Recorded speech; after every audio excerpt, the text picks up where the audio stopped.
제22대 총선 선거방송심의위원회가 지난 10일 활동을 마쳤는데요. 선거 기간 이 평파 방송에 대해 엄격한 제재를 내렸다. 이와 관련해서 여당 추천위원이신 최철호 선거방송심의위원회 위원 모시고 입장 들어보겠습니다. 안녕하세요. 예, 반갑습니다. 예, 5개월간의 선거방송심의위 활동을 마무리하셨는데요. 간단하게 소감 말씀해 주시죠.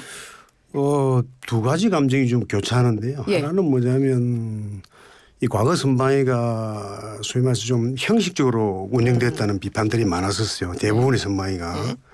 그래서 이번에는 가장 좀 엄격하게 해서 우리가 선거 관련되는 방송이 공정하게 진행되게끔 하도록 좀 기여했다는 네. 그런 평가를 받는, 그래서 엄격히 했다는 뭐 그런 긍정적인 평가를 받는 부분 하나 하고 네. 또 하나는 뭐냐면은 이게 뭐 사람 관계가 인지산정이 그렇습니다만은 선방위를 엄격히 운영하다 보니까 예. 제재를 받는 쪽에서 이번 같은 경우는 특히 그 친민주당, 민주당에 유리한 편파방송이 좀 심했습니다. 예. 그러다 보니까 이 민주당을 지지하시는 분들이나 매체들에서 예. 선방위를 오히려 이제 표적화하는 부분 있잖아요. 표적화해서 공격하는 예. 또는 무력화하는 어찌 보면 그게 이제 우리 선거제도에 대한 도전이고 뭐 그런 좀 파행적인 행태들에 대한 아쉬움, 뭐 두 가지 감정이 좀 교차하는 지난 5개월이었다. 뭐 이렇게 말씀드릴 수 있겠습니다. 그렇군요. 이번 선방위가 30건의 법정 제재와 관계자 징계 14건을 했는데요. 네. 이렇게 좀 많이 하게 된 이유가 지난 네. 정부와 비교했을 때 좀 다른 점이 있었을까요? 있습니다. 이게 이제 뭐 일부에서는 그것 때문에 네. 좀 중징계를 안 바랬다 이런 얘기를 하잖아요. 예. 근데 이게 이제 그 실제 수치를 보면 이렇습니다. 이게 전체 5개월 동안에 108건의 민원이 제기됐고 네. 뭐 이 민원은 당연하게 이 국민의힘이나 민주당에서 각각 모니터를 해서 민원을 제기도 하고 예. 또 지지자들도 지지단체들도 또 개인도 제기를 합니다. 그래서 예. 5개월 동안에 약 108건의 민원이 제기됐는데 그중에서 실제 제재로 볼 수 있는 법정 제재가 약 30건, 27% 정도 됩니다. 27%. 나머지 한 73%는 혐의 없음이나 혹은 제재 실효가 없는 권고 성격이었죠. 73%는. 그런데 이 30건의 법정 제재가 과거에 비해서 많다는 얘기예요. 많은 건 사실입니다. 가장 많았던 18대 대통령 선거 때가 17건이었어요. 법정 제재가. 이게 많은 이유가 뭡니까? 그러니까 이제 조금 더 설명드리면 이런 겁니다. 그게 이걸 두고 친민주당에 관여하시는 분들이 뭐냐면 매체들이 이게 이 건수만 놓고 많다는 거예요. 근데 이게 이제 특히 그 경희대학교 심행섭 교수 같은 분은 이분이 문재인 정부 때 여러 가지 공공기관의 자문위원이나 여러 가지 공직에 추천을 받았던 분으로 친민주당 인사로 분류가 되는데 이분이 이제 데이터를 비교를 한 거예요. 그러니까 숫자가 많다. 그러니까 이제 뭐 MBC나 한겨레 같은 친민주당 매체들이 집중적으로 지금 말씀하시는 중징계가 많다는 얘기를 하는 거예요. 그런데 거기에 어폐가 있는 거는 중징계가 많다 그러면 지금 말씀하신 우리 앵커께서 말씀하신 사유가 같이 비교가 돼야 되잖아요. 아, 사유. 예. 그래야 이게 중징계가 많은 건지 과연 타당한 건지 이래야 되잖아요. 그런데 교수라는 분이 혹은 또는 언론 보도에서 단지 숫자만 많다 가지고 중징계가 많다 이야기하는 자체는 굉장히 부적절한 표현이고 적절하지 않은 거예요. 교수로서도 그렇고 보도 퇴조로서. 그러니까 지금 제가 말씀드리면 이어서 말씀드리면 되겠습니다. 몇 가지 사례만 제가 짧게 말씀드리면 이런 거예요.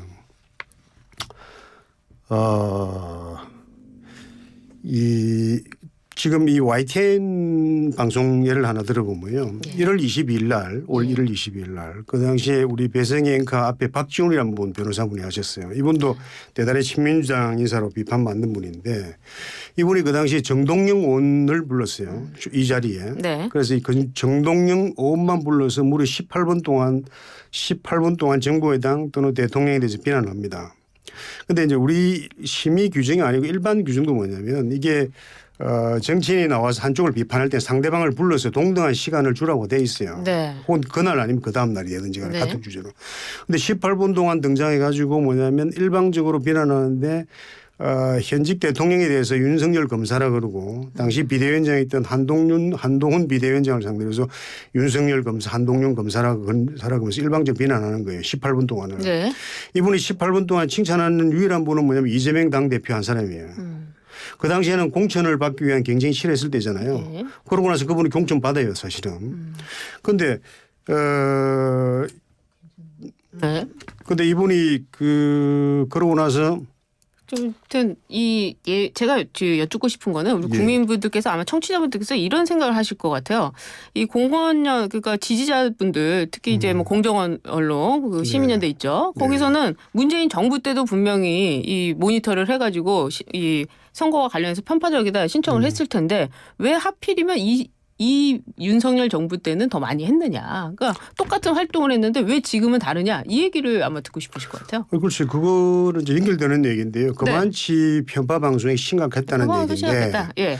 제가 예를 하나만 더 들어 조금 네. 그 앞부분과 관련해서 조금 들으면 이런 겁니다. 그 CBS 같은 경우에 있잖아요. 예. 거기는 또 이현주 의원만 불러가지고 정부 여당을 비판하는 거예요. 한 사람만 불러가지고. 예. 평화방송 같은 경우는 김진애 전 민주당 의원만 불러서도 비판하는 겁니다.